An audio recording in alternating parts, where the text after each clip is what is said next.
This is a business, and it's the business of warfare. They're selling y'all wolf tickets, people. You're eating them right up. Welcome back. You are locked in with GoGoPoda. This is our official UFC 311 preview show, so don't sleep, because we'll be talking big storylines, fight breakdowns, and best bets as is customary. I am Trav, hosting and West Coasting.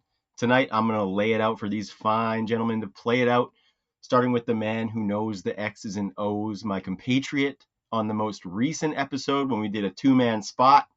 Stephen Cox, I know you went into the weeds on this card, and I'm excited for you to let the AK spray tonight, brother. Yo, I am super excited too. Another thing about this card that I'm excited about is we in Cali. And yeah, you West Coast, and one part about West Coast and Cali is fight weights. We get to see what these people are weighing for real. A lot of these people be lying about the weight. They are faking out here. But when these numbers come back, there's nothing you can fake about it. And Islam's a known weight bully. So, like, we really get to see how big these guys are. So, that's another underrated aspect. Besides that, main card is stacked with names. Absolutely, it is. I think it's a hardcore fan's dream, and some really good names and some exciting fights on the docket. Of course, we got the vet with the bets with us, Mr. TJ Calkins. Maybe some dogs to be barking tonight, throwing a couple on the pile. Excited to see you, my man. Yeah, man, we don't have a plethora of dogs, but we do have some juicy figures. We do have the California card, like Stefan said, and considering the current state of affairs, it is ironic that California is the state that has a good policy on something on their rehydration. But let's we will see. We will see in the main event. I think one of the fighters won't be able to fully rehydrate because they are a weight bully, but we'll get to that here in a little bit. And we have one more guy to get to, Trav. Yes, sir, and I claim ignorance on that as a simple Canadian man up here. I stay out of all of that stuff. But, of course, with us, the terror since the public school era, Mr. Scott Barrett. How are you doing, buddy? It's good to see you back. And what are your vibes feeling like as we go into UFC 311? I'm doing good. Happy to be back. I'll say, remember, I'm the UFC casual, right? I'm the UFC normie. I'm not the expert like a TJ or a Stefan with their, history degrees and in majoring in the UFC. But to me, it looks like a lot of names and a lot of meaningful fights from guys who aren't the most entertaining fighters or aren't known for having the most entertaining fights. So I don't want to put a damper on the mood, but it does strike me as, a card that could potentially be underwhelming. A lot of wrestle fucking, a lot of, favorites winning the fights they were supposed to win. Yeah, we got some Medovs on this card. We got some Evs on this card. And so I think we might see a little bit of that. But I think for the most part, it's going to be a pretty high-level version. So let's not wait any longer before we sink our teeth into this one, guys. Of course, anybody watching, please go subscribe to the channel. Leave us a comment. Let us know what you think. But the main event, guys, Arman Tsarukyan gets his rematch against Islam Makhachev. Tsarukyan is a plus 250 dog, with Islam coming back as a minus 310 favorite. And first matchup was a bit of a wrestler's dream matchup. 5 years ago, Arman Tsarukyan was only 22 years old, coming into his first UFC fight on short notice. So that is something that, of course, has to be taken into account. But I think he surprised many with a really close matchup, taking Islam to the brink back then. But both different fighters, so I'm not really translating too much of that forward. But of course, Islam is going for his record 4th lightweight title defense. And I think this is going to be a super fun matchup with some new skill sets that these guys have brought into their games and some of the recent performance that we've seen.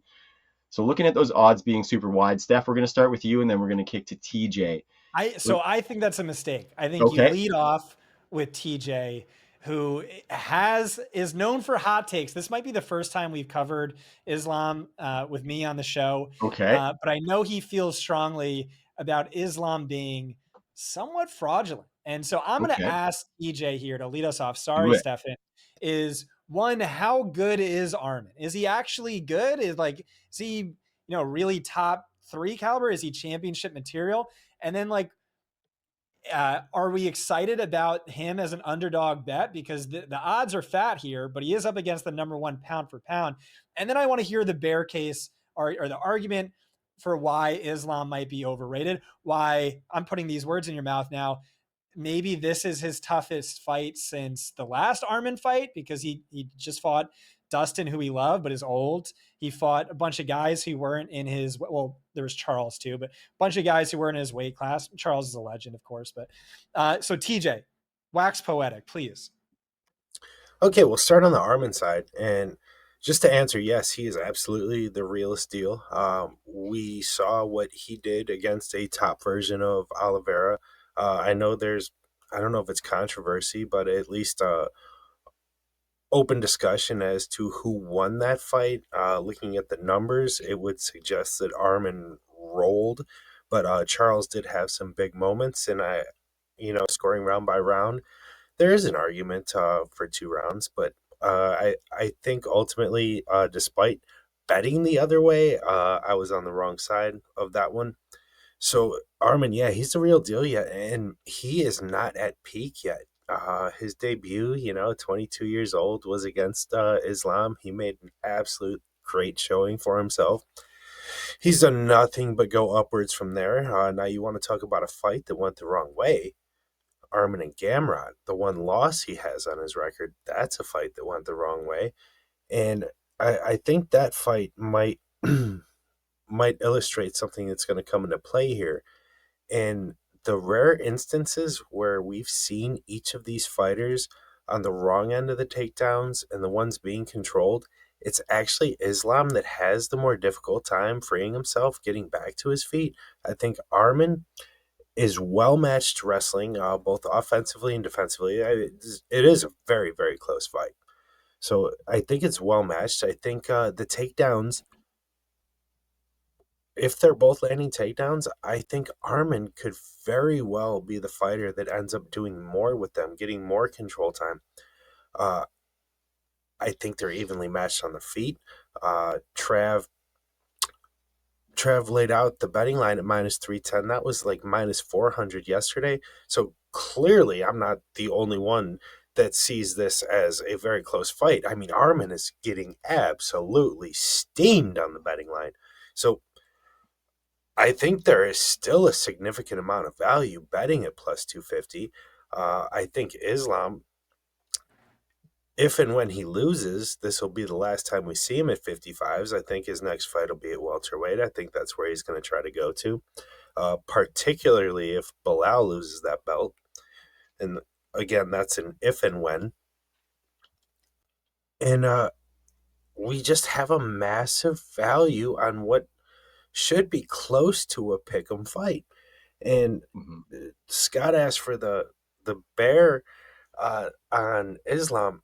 Well, he fought the worst version of Charles we've seen since he moved to 55s. It's something to note that fighters do not have static performances. Every performance is not the same. They're not all indicative of skill set. And I think that version of Charles was the worst we've seen that Islam got. Other than that, he beat Poirier, who's honestly, that's a stylistic dream for him. Someone without power, someone whose takedown defense is only Gilly. So it's like he gets exactly what he wants and needs in that spot. And then Volk is fantastic, but let's be honest, he's not a true lightweight, never will be. And Islam is probably not going to be able to fight at lightweight himself for very much longer. So given all the factors, and I do believe late in the fight, Armin could absolutely take over. I think if Islam's made to work the same way he was in that first Volk fight, I think Armin absolutely steamrolls him in the later rounds. So I will absolutely be on the dog, and I'm going to throw it back to you guys now. Poirier doesn't have power. I heard that one too. Oh my lord! He doesn't have power. Tell BSE that. He's a volume puncher. Come on. Oh, come on. Don't tell me he's a one-shot kid. He just knocked up Saint Denis. He got him with a few Okay. in TJ's defense there. He definitely had him wobbled before that. But we digress. Why don't you You know, dive in, Steph, to the take on the Poirier Armin is an and Islam fight? accumulation of damage guy. He is not a shut you off guy. I mean, but he still has power though. Like it's still like a lot of knockouts. You know what I mean? I mean, he dropped Charles a bunch of times. You know what I mean? So like his power is solid. And like the Charles looking bad, like Charles looked like he normally does. He got dropped by Islam, and Islam had the ground game to follow him up. Like everybody drops Charles. Like this ain't new, you know. So like it's just that everybody else just doesn't get the chance to follow him to the ground. So this way he gets back up and then he puts in that work. So like it's just a little bit. I think is like Charles looked like I don't think I think Islam beat a very good version of Charles. It's just that their styles just did not match up well. In regards to like Islam versus Armin, like I think Islam should be the favorite, slight favorite. I think for the first 3 rounds of the fight, Islam is just the more skilled fighter. Just a little bit better striking, a little bit better wrestling. It was like a little bit larger. I think their stances is gonna open up Islam to like that body kick that Armin started using. Because in the first fight, Armin wasn't using that body kick the way he's been using it as of recently. In this fight now, like he's gonna have a new weapon that he's like the opposite stance is gonna open right to the body, and a couple of hard kicks to body is really gonna hurt someone's cardio in the later rounds of the fight. So is Armin, if he survives the later rounds of the fight, it could get dicey for Islam because we saw in the Volk fight at the 5th round, Islam was on his back with fear of God in his eyes for a quick second. It's a hilarious picture. So if that can happen, if Armin can maybe keep his cardio going, like perhaps he can come out on top. But I think Islam just a little bit better striking, and him being a southpaw and that awkward boxing is just. I think Islam's also a better fighter than he was back then too. Yeah. And like the final part is like Islam didn't know he's gonna face a savage. Like he's fight like nobody knew Armin was that type of guy. Now it's like when Diego Lopez came to the UFC, like nobody knew who he was either. Nobody knew he had to prepare for that type of guy. So when he kind of got caught off guard. So like in rematch, now that Islam knows who he is preparing for, different type of mindset. They might not try and like approach fight the same way he did. So that's why I think Islam's gonna be a slight favorite. So I'm going with Islam. And if Islam wins 4 title defenses, he officially passes Habib as the greatest lightweight in UFC history. I keep 4 defenses. No one else has done it. No one. I like it. I think he has a case too. It would be a 27-1 record with 4 defenses compared to Khabib's 29-0 with 3 defenses. So that might be a conversation for another day because it seems like a fairly deep one. But I think that's an interesting stance, guys. I'm super curious to see the evolution of each of these two guys because I think regardless of what we get, it's going to be extremely, extremely high level MMA. Emphasis on the first M because I think both of these guys can mix it really well. And so I'm excited to see how they do that, how the transitions look.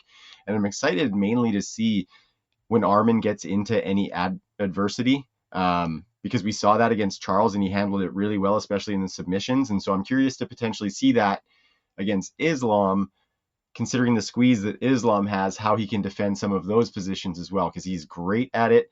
And if you guys saw the countdown and saw some of the training that he did, I can see why he was able to survive some of that stuff that he was in against Charles. So highly recommend going and watching the countdown and seeing some of Armin's routine. But Scott, I'm going to look to you here because the guys are split on this one as we look for a show Comment pick. first.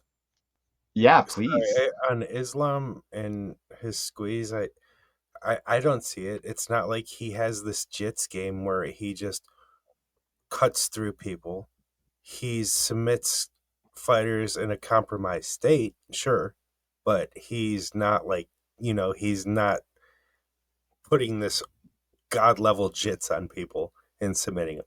Like that's No, not. but I think of the Charles submission. The Charles submission was second round pretty quick, got him out of there quick. That So was just after a knockdown. Yeah, I mean a compromised fighter like he's Charles. liable to get Armin into some submission positions, and I'm just curious to see how Armin gets out of those.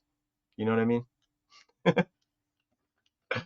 Okay, so Scott, where are you leaning on this one? We got to make a show pick. I got to Yeah. stop forgetting the show pick, boys. I have to be honest. I feel like I'm not doing my due diligence and doing right by the history of the GogoPoda program as the new host. So, Tradition. Scott, where are you leaning? Because we got to get a show recommendation in. Yeah, so I personally just think Islam was like built in a lab to be a Dagestani UFC robot champion. And so I don't see him losing this, but I know TJ's better and smarter than me. So I will just tail him on this. I mean, it's Yeah. more fun to bet the dog, but this has been a drum he's been beating for a long time, is that he's a little overrated, and TJ's not typically wrong. And so he just hasn't had a tough enough fight, maybe. And or we just saw a different Volk was a different fighter. So I'm gonna tail. I'm gonna go Armin plus 285 ish.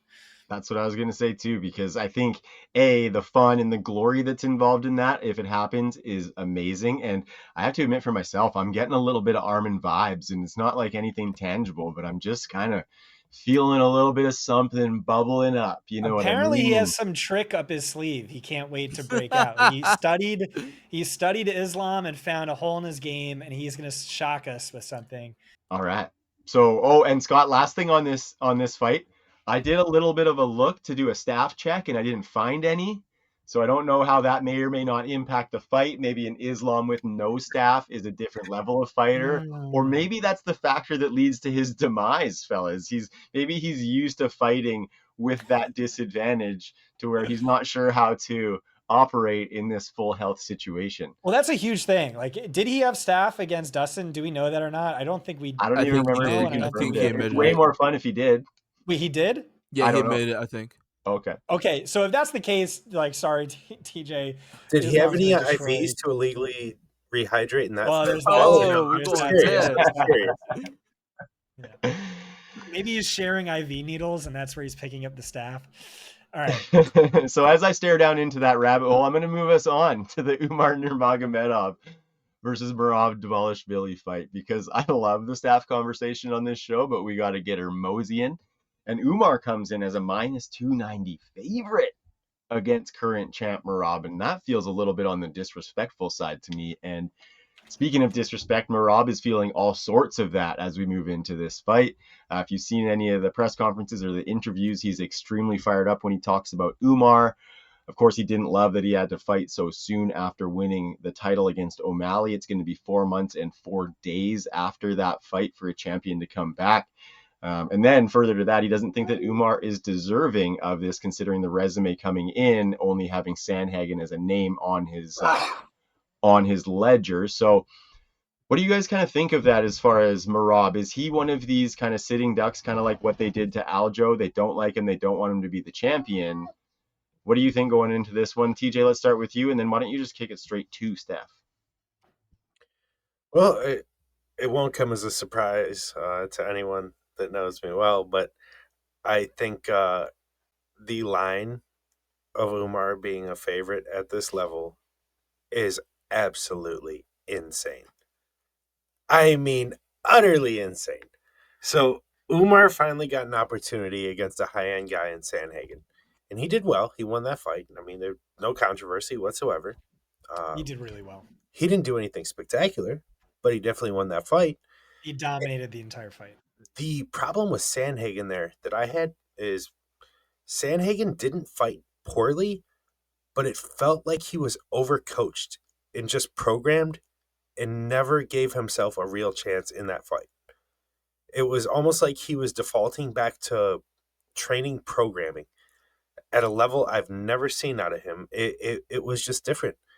And I thought there was a good chance that if Sandhagen made it a grueling fight, that he could make Umar fade late in that fight, but he didn't. So we don't know, which is maybe a good thing if we're looking at Merab at this price, because while Sandhagen will fight at a pace, Merab's different than everyone else on the planet when it comes to pace, and the durability that comes with the cardio at that level might be needed, because let's be honest, Umar isn't like the other Dagestanis. He is a striker.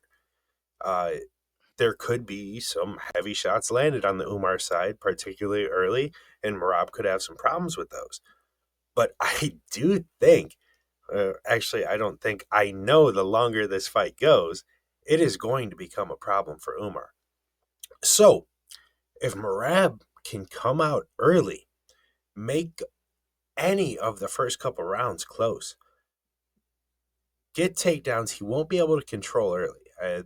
This isn't something I expect. I mean, I completely concede that if Merab lands 10 takedowns in round one, he might not have, I don't know, 70 seconds of control time. Like, it would just be mat returns. It would just be trying to push a grueling pace. And the thing is, I think he's completely capable of that. I don't think he ends up in submission danger against Umar. I don't think Umar is that guy where you have to worry about getting your neck yoked up, especially someone at the level of Merab. But this is a line I cannot wrap my head around. And at the end of the day, when I'm looking at it, I do think Umar is live to win the fight. I probably don't think he should be favored, which might be a hot take. I think Merab should be a slight favorite. And the differentiating factor I keep coming back to is that if a high-end fighter puts on a grueling pace against Umar, I truly believe it's going to be a problem for him. And that's why I am going to pick Merab, betting line aside, but I also will be betting Merab. So I'm going to throw it over to Stefan now. I agree with you on a lot. I think this fight is very interesting to pick. I think a lot of people. I think it's odd that Umar is such a heavy favorite when he really hasn't beaten anybody to be considered that. Merab has taken down Olympic champions that can wrestle. You know what I mean? Like Merab has like an insane pace, and when Merab can't take a person down, he's willing to shoot 15, 17 times and like keep you occupied, stopping your car. The man doesn't have a stop button. And Umar doesn't have one punch knockout power. I mean, he's got decent power, but and if he lands precisely, I'm sure he can like manage a one punch knockout. But he doesn't really have like show stopping power like that. Merab does get caught every now and again, but I don't think Umar has the power to really put his lights out. And every time Merab gets dropped, he gets back up. You know what I mean? I can see Umar winning this. Umar is a good striker. This is one of those situations where you have two people who know how to grapple and you just don't know how their grappling is going to match up until you see it. I've mentioned this on the podcast a few times, but Jake Shields versus Damian Maia is the perfect example of that. Damian Maia is a jiu-jitsu world champion, like I think a four stripe degree black belt in Brazilian jiu-jitsu. He's just like the elite top of the food chain as a grappler. And when he fought Jake Shields. Jake Shields won most of their grappling exchanges just because Jake Shields is a phenomenal wrestler. He's got his own style, American Jiu-Jitsu. Long story short, they both had strong grappling pedigrees, and only once they fought did we actually see how they matched up. So we don't know if if Umar can stop all of Merab's takedowns, because Jose Aldo did. Jose Aldo stopped every single one of Merab's takedowns, so maybe Umar can't too. Umar obviously knows takedown defense. He's look at his last name. That's synonymous with good wrestling and MMA. You know what I mean? So I'm going to pick Merab as well, just because he has the cardio and Umar just doesn't have that experience. And I think Merab has good enough striking, just like to keep him occupied to shoot again and again and again. If Umar can stop the takedown, though, it's gonna be a long night for Merab. Like he might get touched up because that southpaw. Oh, another thing I want to point out is that they're southpaw orthodox. Umar sometimes switches, but them being opposite stances, like they're Merab's gonna be able to reach down for a single leg so much easier because they both are opposite stances. So it might just be that's just gonna work against him. So Merab's gonna has like a small advantage there. It might like make a difference in the fight. But so I'm going with Merab, but Umar definitely can win this. But it's odd that he's such a heavy favorite. Yeah, Because I think I'm not. yeah. Let me jump in for a quick second. I think a big factor is, especially just knowing how Merab fights. I think the smothering nature is going to take Umar's kicks completely out of play, and that's an unspeakable sort of neutering of Umar's skill set, and that's all I wanted to add. I Hard think to you take guys moving make backwards. great, really articulate points. To me, it just comes to Merab is scared of him. Like it seems patently obvious Oh, I he's like that. scared of him. oh yeah, He great doesn't point, want to Scott. fight him. And he's worried. He just got the crown, right? And now it's the biggest, baddest dude gonna snatch it away from him. You know, O'Malley, bad style fight for O'Malley. Um, and so there's that. Ultimately, I have to agree with you. I mean, just like Merab's been underrated every single fight of his career, every step of the way. He's probably on EPO. He has inhuman amounts of stamina. So I ultimately agree with you. You know, the odds are too juicy, but it's tough for me to get past the fact that I think he's legitimately scared, and I think Umar's already won the mental battle. But I think Merab's style kind of caters to going in there with fear. You know what I mean? If you're gonna go in there scared, you're gonna go in there. You're gonna try your best to lay on the guy and not damage him, basically, to try and not let him do any. And in my opinion, that is Merab's game. I don't love that he always gets these wins for control time with no damage. But that's another conversation in itself, I guess. But yeah, I think that's the only way to go, is especially on the betting line, obviously Merab. And the shitty part about it for me, guys, is it's going to be that kind of fight if that takes place, right? It's going to be a laying and praying fight where nobody's getting really that damaged. And I would love to see a little bit of Umar's striking take over, but it's kind of, again, hard for me to see Merab style not snuffing that out to some extent. Maybe some clinch work for Umar, but distance work I don't think is going to be there for him. On the Merab maybe being scared, I don't know. I don't see it, but if I did see it, I have to go back to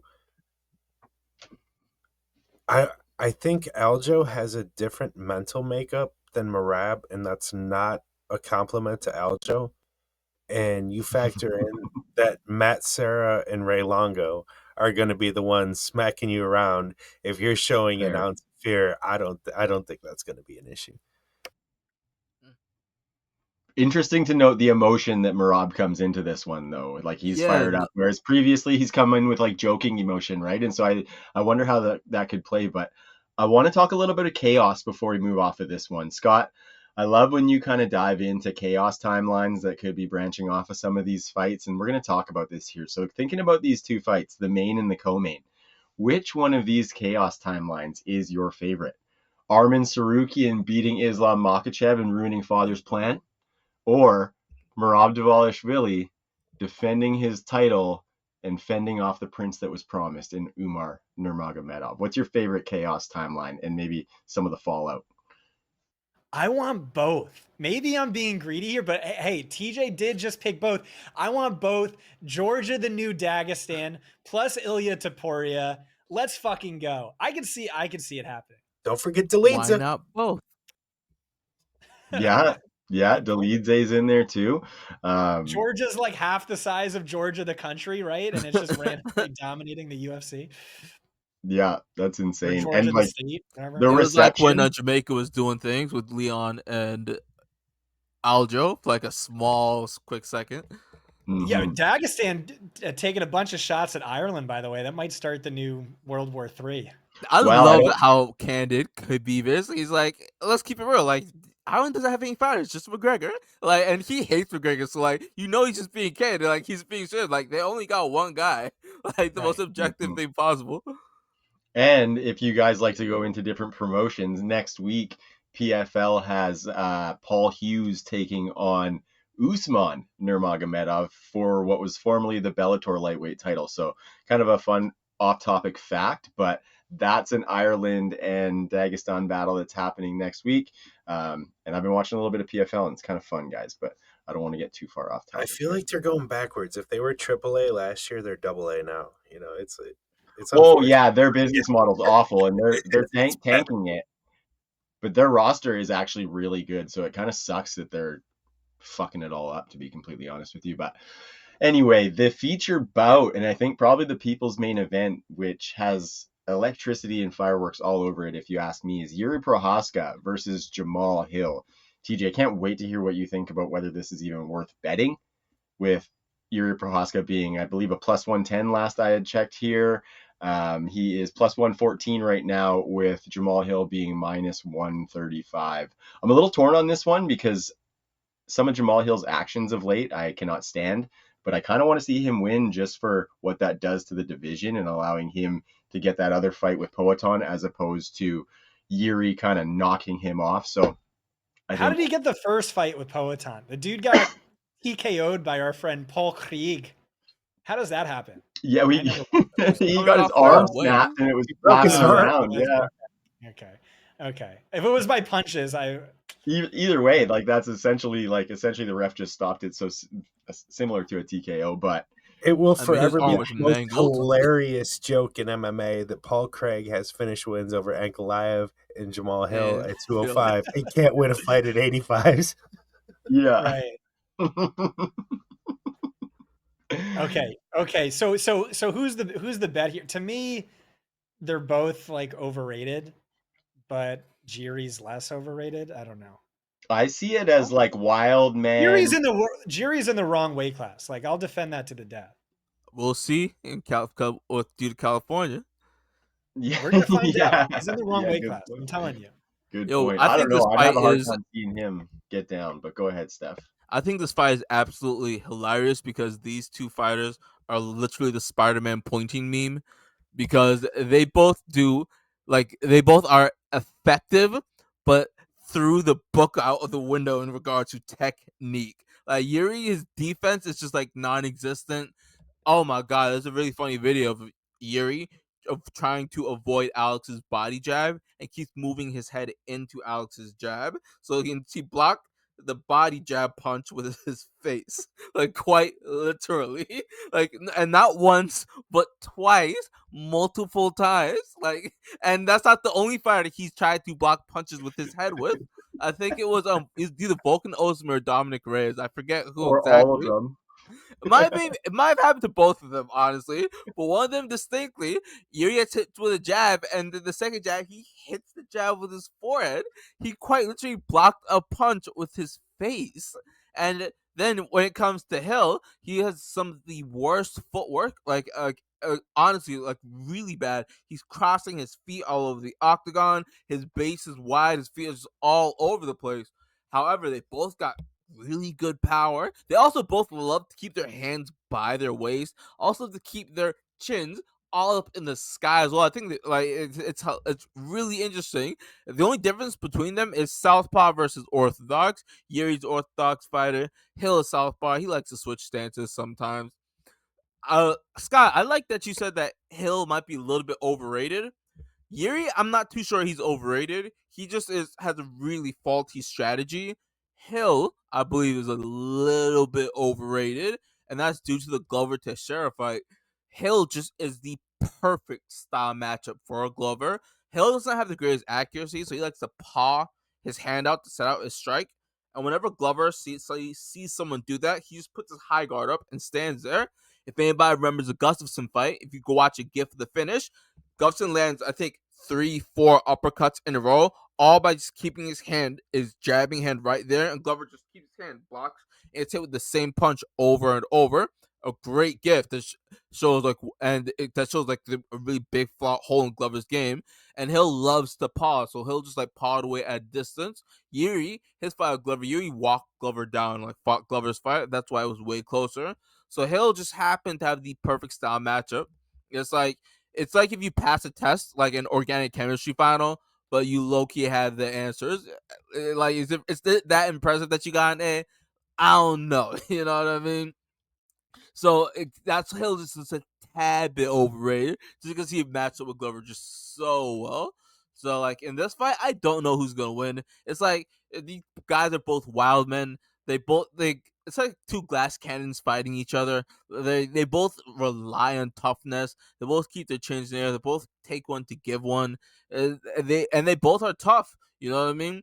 It's just that they're both a horrible style matchups for like a heavy-handed, precise striker, which is like Alex obviously, but against each other, like it could go either way. I'm gonna go with Jiri because I think Yuri's pressure is gonna give Hill problems, and Hill's footwork is pretty bad. So him backing up all the time is just gonna give him a little bit of problems, I think. And I don't think he's as effective fighting off of the back foot against someone who's got serious power like Jiri. Then again, Yuri quite literally blocks punches with his face. I will say it every time I talk about a Yuri fight. Okay, You can so see it. I can see it in my head too. The hair flapping around and him doing that big jump where he just like dips right into it. It's actually like hilarious that you say that because I can see that in my head. So we've all seen it. It's and he wins the fight because the Rakic fight. Everybody remembers that he was getting he was pieced getting up by pieced, Rakic. yeah, by Rakic Rackets. was Yeah, yeah. landing some serious shots, and Yuri just kept on walking forward till he landed a punch and won the fight. Like that's a crazy strategy.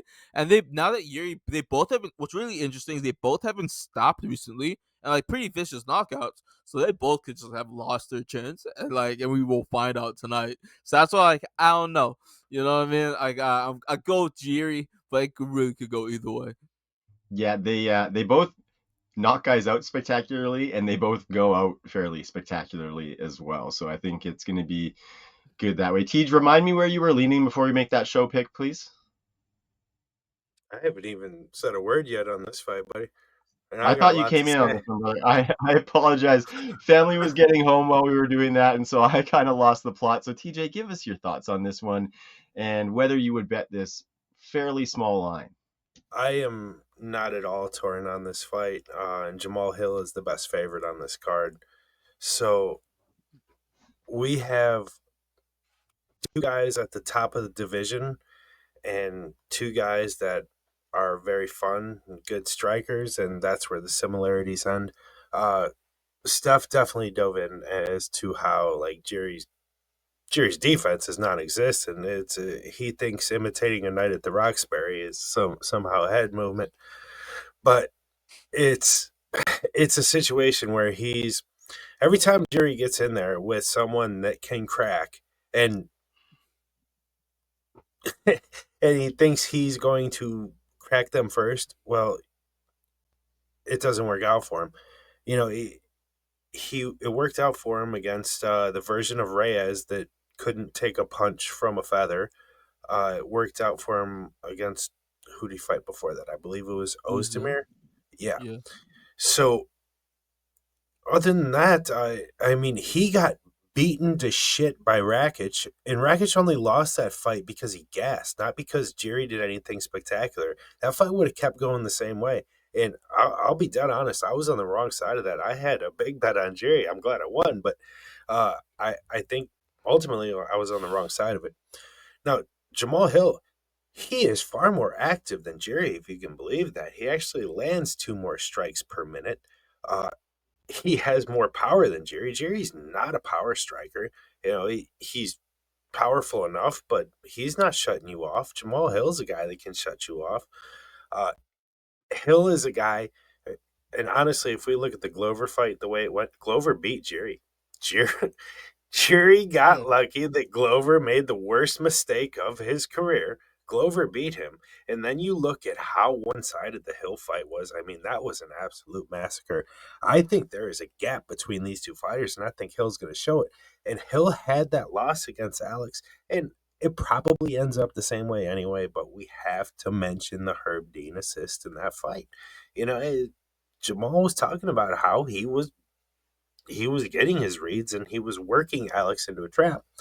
And Herb Dean kind of just botched it. I mean, as he always does. You know, I lose more respect for that guy every year that goes by. It's pretty sad for someone that's considered the best in the sport. I'm wrapping it up here, Steph. Give me just 1 second. But yeah, at minus 135, I think Jamahal Hill, if Jiri doesn't go out, I think the volume is going to be so wide. I think the power edge is going to be so wide. It's going to be blatantly obvious who won the fight. So either way, I'm going to be heavy on Jamahal Hill, minus 135, and I'll probably be playing the knockout prop too. Sorry, Steph, go ahead. That's all good. Like, you have very good points. Jiri does get rocked or hurt in almost every single fight. Reyes hurt him very badly. I think Volkan Uzumir did as well.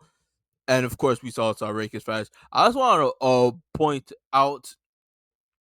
Actually, it's no big deal. It's no big deal. Let's keep pushing. Let's keep it pushing. What a tease.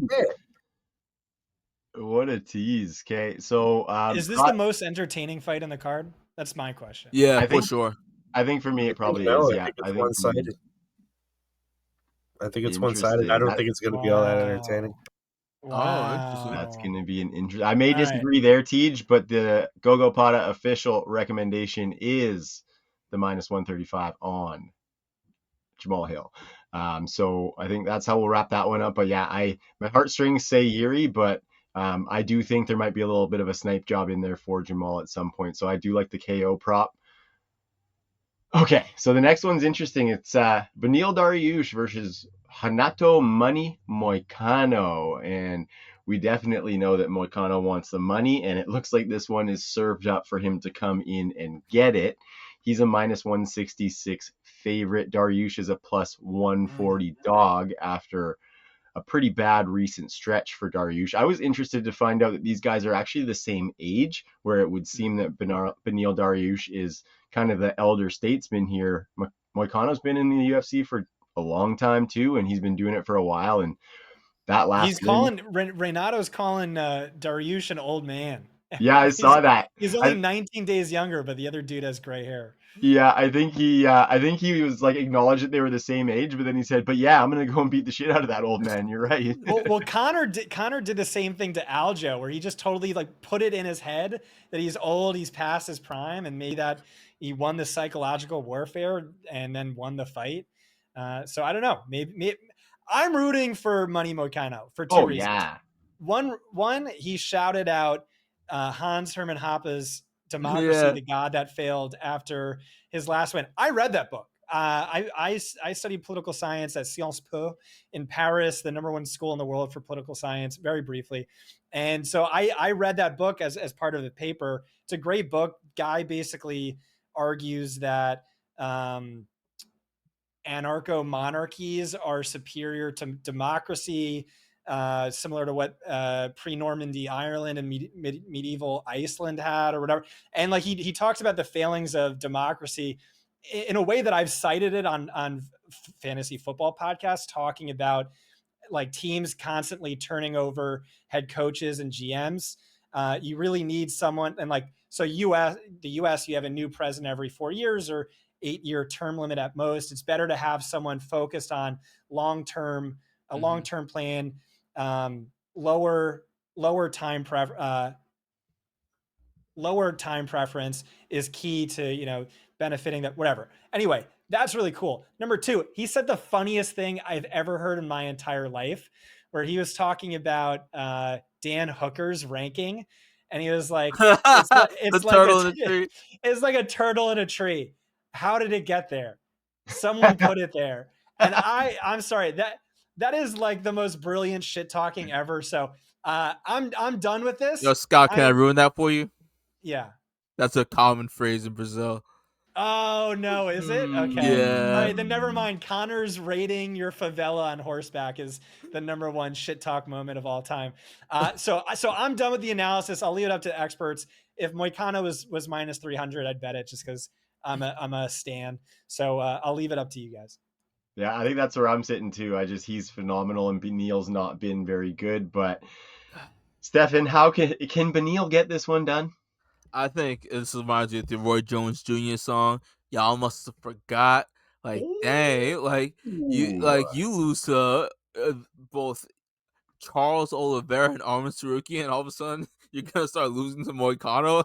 Like, is that what the MMA world really starts believing? You lose to like the top 2 people in the world, now you're gonna lose to like a number 10 guy. Is that how we're doing it? Look at Moicano's last fight. But look at how he won that last fight with his ground game.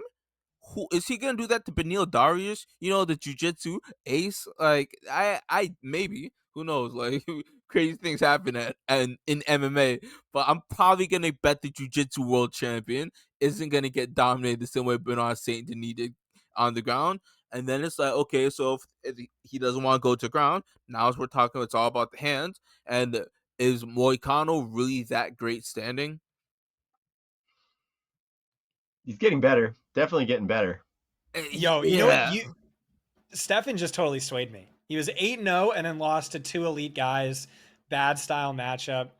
It'd be sick if Moicano wins because, like, you know, no one expected him to, you know, win his last X fights. But yeah, underdog Dariush, crap. Yeah, that's exactly why I'm going with that's exactly why I'm going with Dariush. Jeez. TJ, what do you think? Looks like he's ready. I love both of these guys. He's like Birdman over there, just like they're both wonderful. Looking forward. I'm looking forward to whoever wins this fight. You know, just to congratulate him, and I really hope neither lose because they're both outstanding. And let's be honest, Benny Dariush has had like kind of an unlucky career. He's a lot better than the perception, and he definitely has avenues to win here. Although, you know, you have to wonder if he's over the hill taking 2 knockouts in his last fights, despite who they were against, how much that's going to affect him.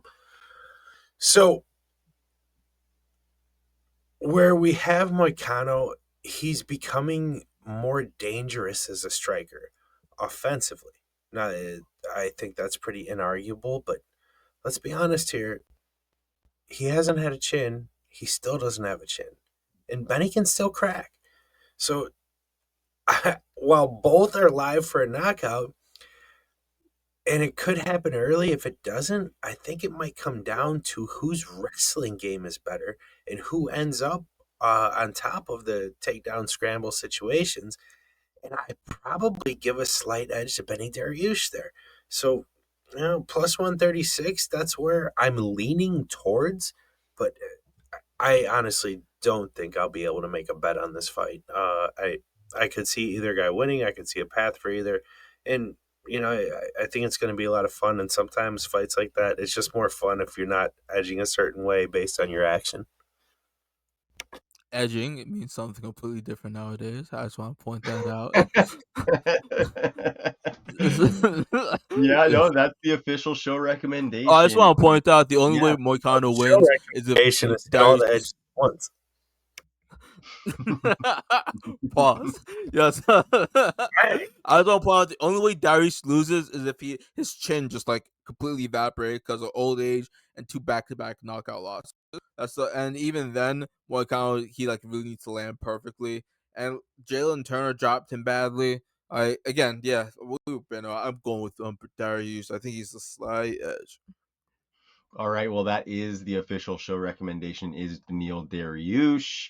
But yeah, TJ, maybe a little bit of a tough one to throw a big piece of cheddar down on. But I just, as a sidebar, am going to play contrarian to you guys just to see how it plays out. And maybe I'll roll into the next episode with some glory because I'm still riding the lightning with Moicano. I think kind of going back to what you were talking about recent performance, TJ, I think Moicano is firing right now, and I think he finds a way to do it. I almost see a little bit of mini Charles where he can get dropped and then he can still come back. His jits is fantastic as well, and you hear a lot of ATT guys saying that as well. So I'm excited to see it either way because I think any Benny fight that has some grappling has phenomenal scrambles, and I think that's one of the most underrated fun parts to watch about MMA is really high level grappling scrambles where they're moving positions and switching on each other and stuff like that. And I think we're going to see some of that. Oh, okay. You know what? I'm swayed now too because if we're being honest, here's the tiebreaker. We want Money Moicano on the mic after the fight. Let's go. Hell yeah, we do. Yeah. Okay. Yes. All right, we're flipping it, baby. Go Hanato Money Moicano since we're not betting on this fucker. I'm not anyway. flipping it. I'm going to keep it real. Okay. I'm taking my analysis to my analysis, but damn, do I want another Moicano moment on the mic. Yeah. You like how I pulled on the heartstrings, Tej, by referring back to your previous sentiment about recent performance? That was tactical. Okay, the last fight on the main card. Moved, yeah. It's going to be another fun one. Kevin Holland, who is always in some sort of fun fights, even if the fight itself is boring, the surrounding elements of it are fun. He takes on Reinier de Ridder, RDR, in his second fight after getting that submission win over Gerald Meerschaert. Kevin Holland, of course, bouncing between 170 and 185 all the time. This is a 185, so some of that strength might come into play here. We talked about it a little bit before the show, especially with de Ridder trying to work towards submissions. I'm seeing kind of a clinch game happening here with de Ridder trying to get Holland down and Holland trying to stay up. But I would like to leave the floor to the guys who know better than I. And Stefan, you're nodding your head, so fire away, fella. Yeah, I think you're spot on. I think Reiner de Ridder tries to clinch with Kevin and drag him to the ground because Reiner de Ridder pause is huge. Like that is a very large middleweight. I don't know how. Actually, I can't wait to see his rehydration weight when it There we comes to go. California. Like, man, do I love California? They don't throw enough events in California. I swear. So That's I fire. see Reiner trying to clinch with him, Yushin Okami style, just like drag him to the ground via trip takedown and hopefully impose his grappling. Because if Reiner gets Kevin down, although Kevin is very skilled on the mat in his own right, I just think Reiner's size is just gonna, like, Kevin's a wiry guy. I just think Reiner's just gonna be able to outmuscle him the same way Hamza just like picked Kevin up and like just ragdolled him. If like Kevin, it's his frame allows that to have it happen to him because someone can just like really get on the hooks, like pulling tight. Like it's easy to get leverage under it, at least in the clinch. Shooting a takedown, a double leg might be hard to get to the hips, but against the cage, like, long story short, there's some pros and cons to his body type. If Reiner can't get Kevin down, I think Kevin sleeps this guy. I think he for sure sleeps. And Reiner, he stood straight up, looked unathletic on the feet, a little bit slow. It might have been the cardio, maybe an adrenaline dump because the UFC jitters is a thing. And I think Reiner was either a champ or a challenger in ONE FC. Might have been champion in ONE FC. Like, Yeah, I think he was a double champ, actually. yeah, and then he lost to the dude who's the triple champ. I forget Yeah, Malikin. what's his name? Anatoly. Yeah. So yeah, so with Reiner, if Reiner can't get Kevin Holland down, I think Kevin Holland exposes the serious lack of striking that Reiner has. He's like a specialist. He reminds me of the Jake Shields, Ben Askren type fighters who are just like all the way they're grappling, like, and they seriously need to work on the striking. So it could go either way. I think Kevin's gonna have a hard time stopping the takedown, but I think Kevin can land like a really good punch on him, like before he can get taken down. So I'm gonna go with Holland on this one. I'm gonna go with my boy. I like that. That's the fun outcome for me. TJ, where are you sitting on it? I mean, I want to pick Kevin Holland, and he absolutely will own whatever striking exchanges take place in this fight. I mean, the problem I'm finding here is this is a middleweight fight, not a welterweight fight, and I mean we have a track record of Holland at middleweight against people who want to wrestle, and he has a lot of problems with his body type. He's just too light in the ass to wrestle at middleweight, and he just gets stuck on bottom, and that very well could happen again. But there is hope. You go back to the earlier career Fluffy Hernandez fight where Kev just landed that knee and bucked him up. So there's jockering. I mean, Kev has ways to do things. That's still insane. A fight could go either way. I think if betting Holland, we should probably look into a round one knockout prop or Kevin under 1.5, something like that. If we're going the other way, we can look at over props. We can look at submission props because even though Kev's a great grappler, I think being on bottom, we've seen him have trouble and be submitted on bottom in the octagon. So I'm probably not going to be doing a whole lot with this fight other than doing some funsy props, but it could go either way. The fun outcome would be a spectacular knockout from Kevin round one, but who knows what's going to happen. Where you at, Scott? Yeah, I think the odds are pretty good. RDR looked like absolute dog shit in his last fight, especially, on the feet striking. To be fair, though, it was like a worst possible matchup, this bad stylistic matchup. And then it was also a guy he's trained with in the past, who where it was said pre-fight, like one of his biggest strengths is he's so awkward.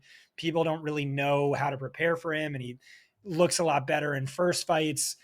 And so Holland doesn't have that experience. I think, yeah, Holland wins on the feet for sure, but I just don't think it's there for all that long. I think RDR is just that strong on the ground, and it's on the ground the whole time. So I feel pretty good about betting Rainier Day Ritter here.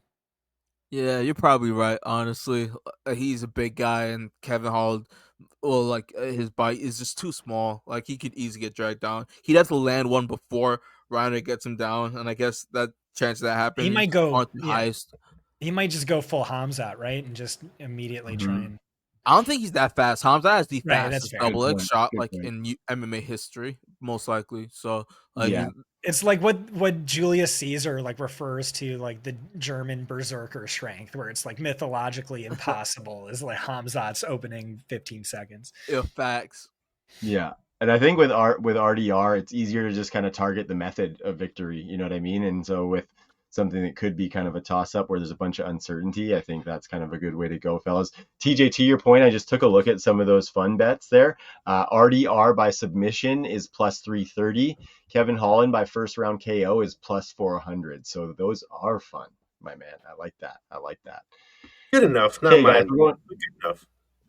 What's that? Good enough, not like mind blowing, but good enough. Yeah.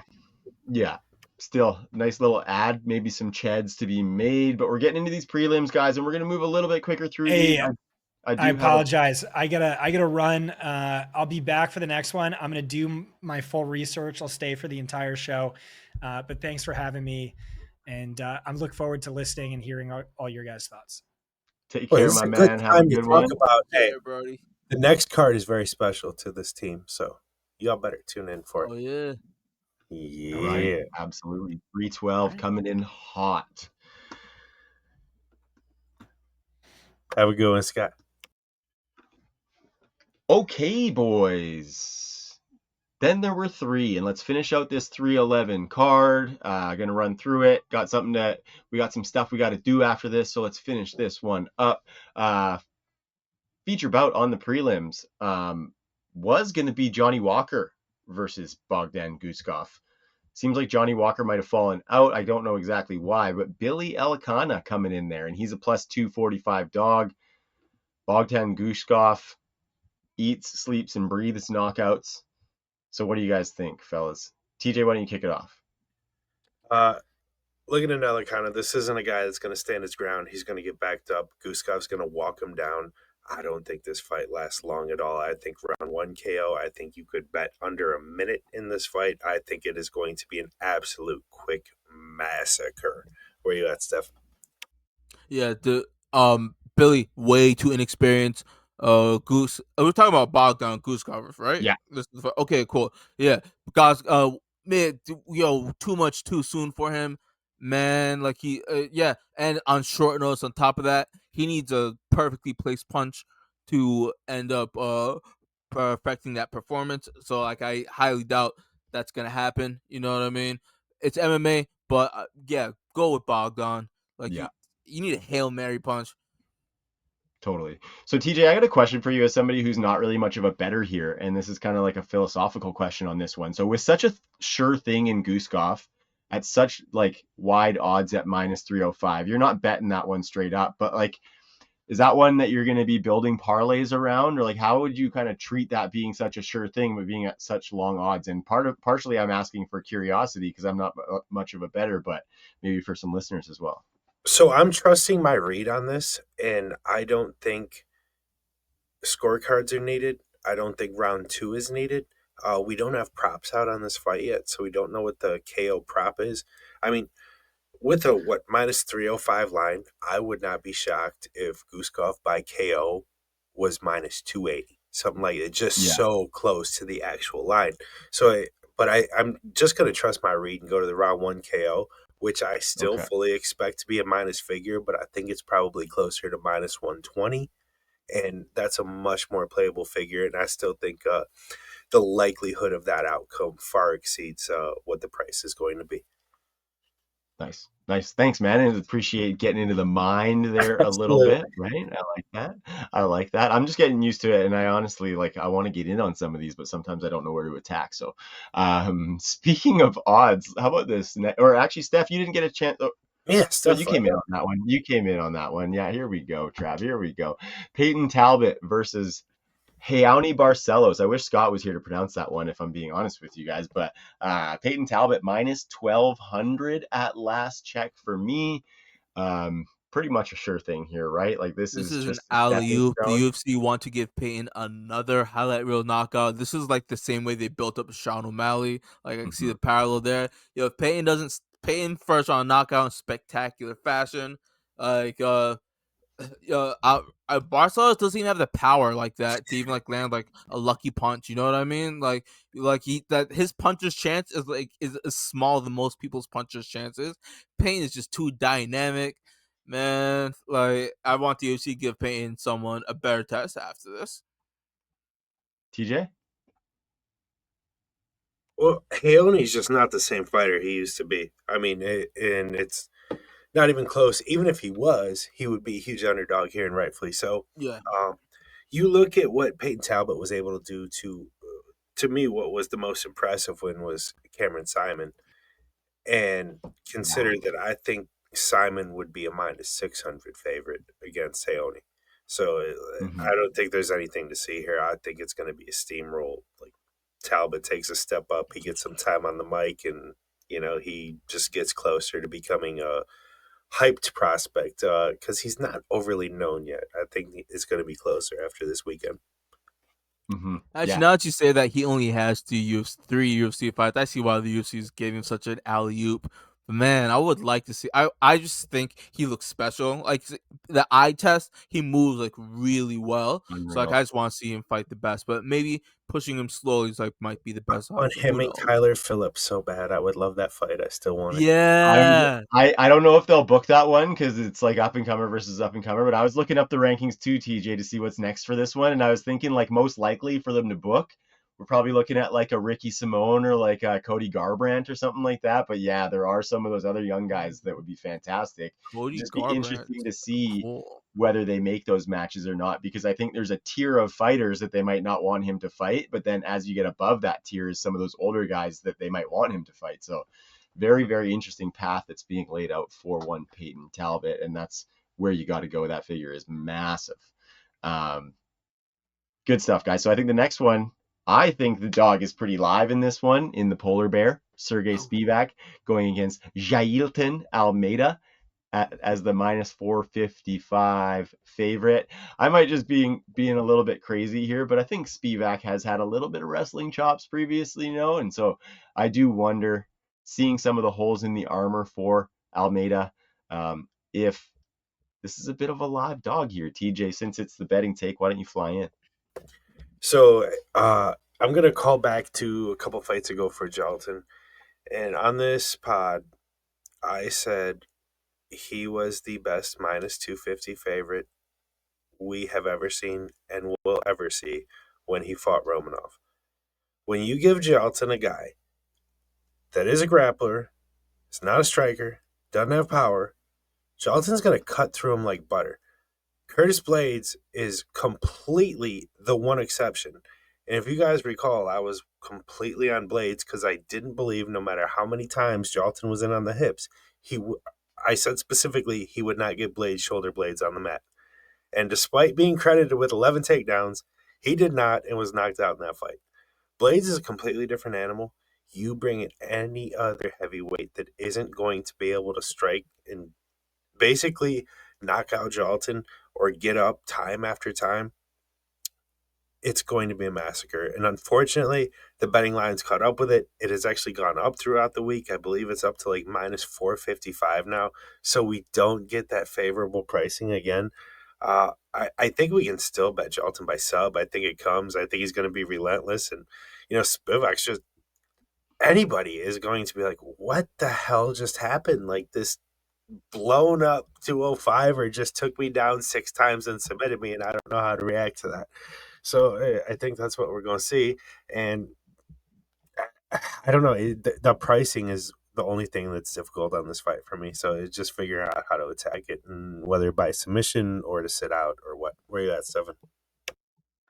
Yeah, I think this is gonna look similar to Jelton's last fight. Was it Romanov he fought recently? I think last fight was Blades and Romanov was before that. I might have him reversed though. Yeah, I think you're no, because he has had a win since the Blades fight. He had to get back. Yeah, I think there was Romanov, right? Yeah, that was. Yeah, you're right. Yeah. Okay, yeah. So I think this is gonna look similar to Romanov fight. I think if you're bigger, Jilton is still a blown up light heavyweight. I think if you're bigger than him and can grapple and have serious power, you're gonna give him problems. I think Sergey doesn't have the power to give him problems. Curtis Blades was able to stop him, stop his takedowns and land some really powerful punches on the side of his head. That's why he stopped him. I don't see Romanov having like the what's called Spivak having the same power. I picked Romanov to beat Jelton last time. I was wrong, completely wrong. Jelton, you're gonna need a little bit of power to stop Jelton from taking you down. He's more than just a blown up light heavyweight. Especially he seems to be fitting into the weight division just a little bit, just fine. He's now at 240, and he's wearing the weight well. Funnily enough, Spivak was able to submit Derek Lewis when Jelton wasn't, which is funny. I always joke around that Spivak's better grappler because of that fact, but that's not the truth. Not the truth at all. That's just funny how things work out in MMA. But yeah, I have Jelton winning. Maybe Spivak could land. It's heavyweight. You never know with that one punch, but most likely not. Jelton probably wins this. Takedown after takedown. All right. I was just attaching to the chaos timeline with my live dog take. It's probably Jailton cutting through. I was looking at those odds that you mentioned there, TJ, plus 110 for a Jailton sub, plus 225, sorry, for round one sub for Jailton. So if he does cut through, like you were mentioning, plus 225 on a round one submission is not bad whatsoever if they're dry and he can get that sunk in. So that's the recommendation, Jailton Almeida, but the odds is pretty fat. I feel like Espinal and Blades are the only guys that'll be able to deal with that. Yeah, good. Yeah, there's some other Or power Jones as hitters. well. I think John can deal with it. There's some big boys that could shut him off, but as far as just dominating him, I think Tom would dominate him, and Blades will always find a way back. So, yeah. Okay, so the first fight on the main prelims is Zachary Reese taking on replacement Azamat Bekoev. Bekoev coming in for Cedriquez Dumas, and looked a little bit into Bekoev today, or however you pronounce it, and he doesn't come without accomplishments, guys. He was the LFA middleweight champ before this fight, defended that belt twice, and he won the belt over current UFC fighter Dylan Budka. So obviously Budka's pretty low level, but it was UFC competition. So maybe this fight is tough for Zachary Reese, and that plays out in the betting odds with Bekoev being a minus 205 favorite as the debutant. So what are we thinking here, guys? Are we thinking the UFC experience or the guy who does have a championship on his resume in Azamat Bekoev? So yeah, I'm not I think. talking. Oh, sorry. Go ahead. Okay, word.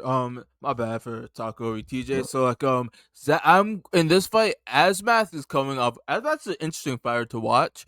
He is awkward, slow, but relentless. He gets a lot of takedowns. Zachary Reese is 6'4", very tall for the division. Asmat Bekoev for the top, I think it's Luis Fernando or something like that. I forget the exact name, but he was also 6'2", similar body type to Zachary Reese, and he relentlessly captured takedown. Asmat looks uncoordinated, almost on the feet, but has surprising power, a lot of finishes as well. But I think Zachary Reese is just going to be a little bit too crisp, have a little bit too much power. Asmat Bekoev has been dropped a few times as well early in fights. I think Zach is going to be able to, if he can avoid the takedown, he's going to stop Asmat early. Because Zach has a bunch of first round knockouts. I think what is it, 7 first round finishes out of the 7 wins. They're all first round. So I'm going with Reese on this one. Good stuff. That's a dog on the pile, folks. TJ, what say you on this fight? Be honest, I'm not familiar enough with the dog to have a strong lean. I'll say this about Reese. He's dangerous. He can beat guys that are better than him, and he's also exploitable in every aspect. So it's just going to be a wide range, and I am almost certainly sitting this one out. Awesome. Oh, yeah, Awesome. I just want to add in, it wasn't all knockouts, all first round finishes. I think like a few of them were submissions, like one or two of them. I gotcha. I gotcha. So I guess we will side with not on the betting, but just on the fight picks with you, Stefan, the only one who had a strong stance on this one with Reese coming in there. So prelims, guys, but we only got about 5 minutes left here. So I want to give you guys the floor and just talk about a couple of things that you're looking for, a couple of things that you see. TJ, we'll start with you. Well, I guess we'll just go to the next fight in order on the card, and how this is not, higher on the card. I don't understand. My man, Carlos Diego Ferreira, is a pretty sizable underdog against Grant Dawson. And Grant Dawson, in many matchups, I'm going to be extremely bullish on. I'm almost always going to want to bet him, but this is not one of those spots. I think my man CDF has the skill set to absolutely shut down Grant Dawson, even if the early minutes of the fight aren't perfect. So Ferreira's jits is superior to that of Dawson's, despite Oh Dawson's yeah. being great. Uh, you know, Dawson may land takedowns early, but he's going to have to. Hey, Carlos Diego Ferreira still has power, so Mm-hmm. Dawson is always going to be susceptible to the Bobby Green type shot. I mean, I'm not calling him King Green, but yeah, Bobby Green is also, you know, he is not necessarily a super heavy handed shut you off type of guy. No. He has not been that. I think Mm-hmm. Ferreira is significantly more powerful or more apt to a one shot kill. And Dawson is walking into what I believe to be the most difficult fight of his career, and he's a heavy favorite. I'm not following this. So if Dawson has the first round go perfectly, he ends up on the back. He has 4 minutes of control time. I don't think he gets to a spot where he's going to submit Ferreira. And we saw Ferreira battle through adversity and kind of break Rabeski in his last fight. And I think we could see a similar situation, particularly if that Dawson cardio fades at all. So I think we have a super live dog, and I'm going to be on this one. Where you at, Steph? Yeah, I'm actually right there with you in regards to picking the dog. I think Grant Dawson, the Jets is like two different levels completely. And Carlos does have power. He stopped Michael Johnson recently, like out cold. And it was like, it Mm-hmm. didn't even look like a punch that he winded up seriously on, too. I was very surprised. Maybe it's a testament to Michael Johnson's chin being on. I don't know.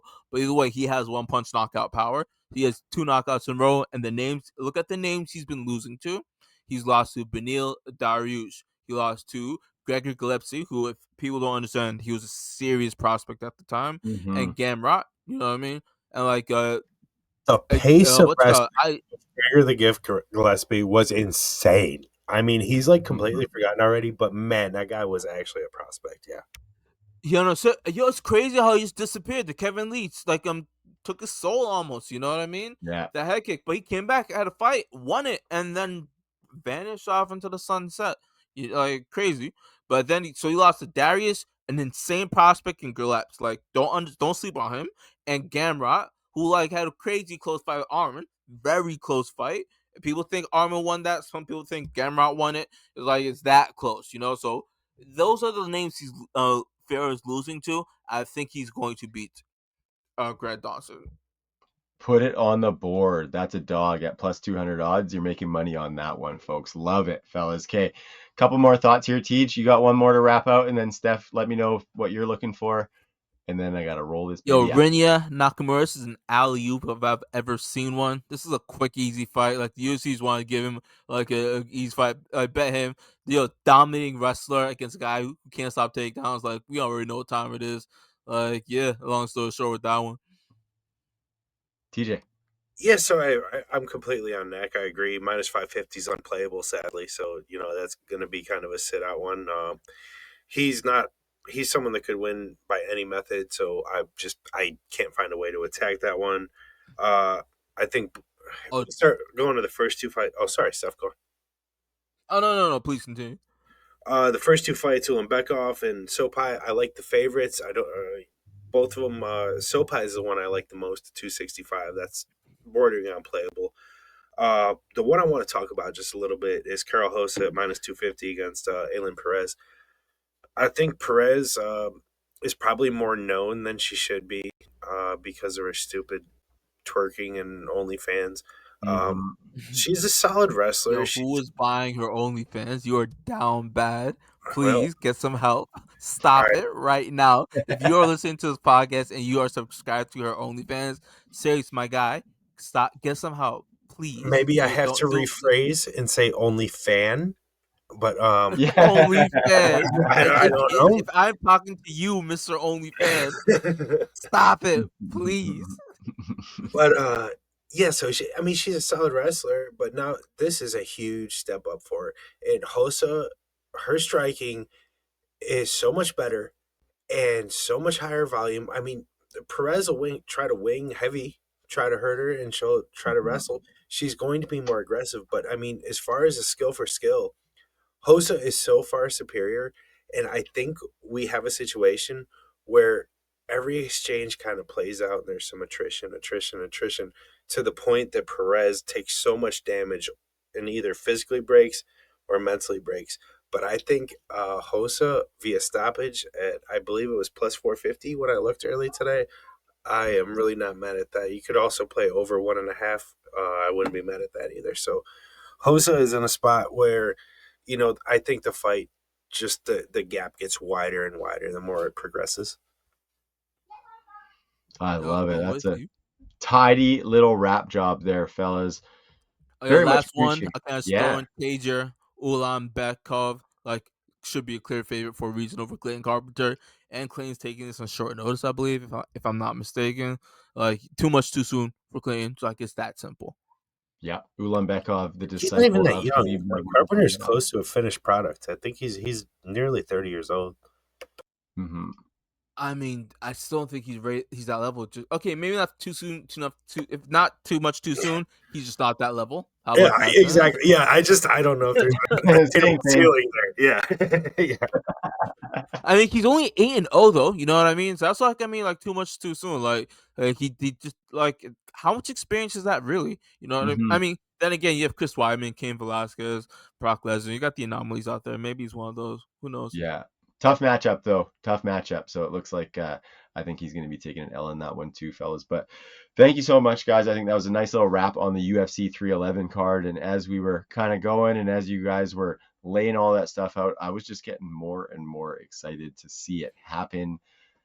Very excited for Saturday, January the 18th. Make sure you check it out. Check us out on social media at GogoPoda UFC. Fire off some comments. Let's get chatting. Let's see what you thought about the episodes. Make sure you subscribe. For Scott, who has already bounced, for TJ, and for Stefan, I'm Trav, and we're out. Peace. This is a business, and it's the business of warfare.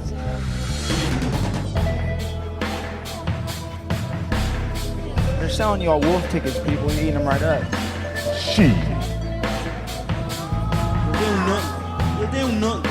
Shut your fucking mouth, you do nothing.